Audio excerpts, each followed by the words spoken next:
NASCA colleagues, I'm Dan Kim, Director of the California Department of General Services. And I want to thank NASCA for the State Innovation Award for Infrastructure. Now you've all heard the saying, don't let a crisis go to waste. Well, we didn't. The COVID-19 pandemic offered a window of opportunity for the state of California to implement Project Homekey, which provides supportive housing for those experiencing homelessness. Now I'd like to turn it over to Jason Kenny, our DGS Deputy Director for the Real Estate Services Division, who will take you through DGS's role with Project Homekey.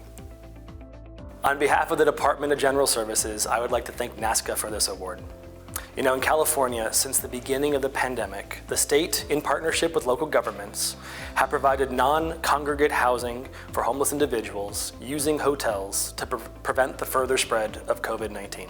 In April 2020, the state conceptualized Project Homekey, an $800 million grant program leveraging CARES Act funding to purchase vacant hotels to provide both short-term interim housing as well as long-term permanent affordable housing. While the purchase and conversion of hotels to permanent housing is itself not a brand new concept, the scale at which California intended to do it and the December 2020 expenditure deadline for the funding required the state to develop an entirely new toolkit and approach. To develop this toolkit took a multidisciplinary approach. Real Estate Services Division dispatched multiple teams of architects, civil engineers, structural engineers, mechanical engineers, and electrical engineers to these hotels to do the assessment and then collaboratively work together to develop the final product.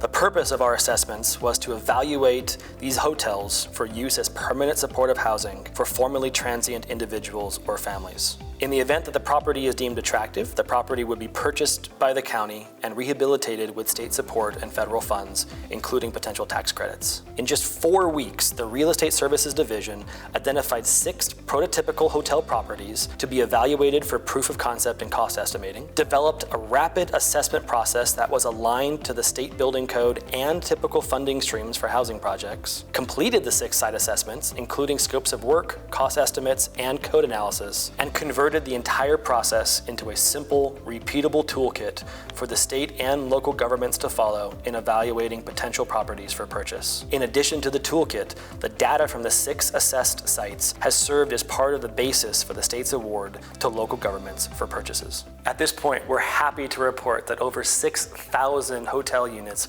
are on track to be purchased by the December deadline.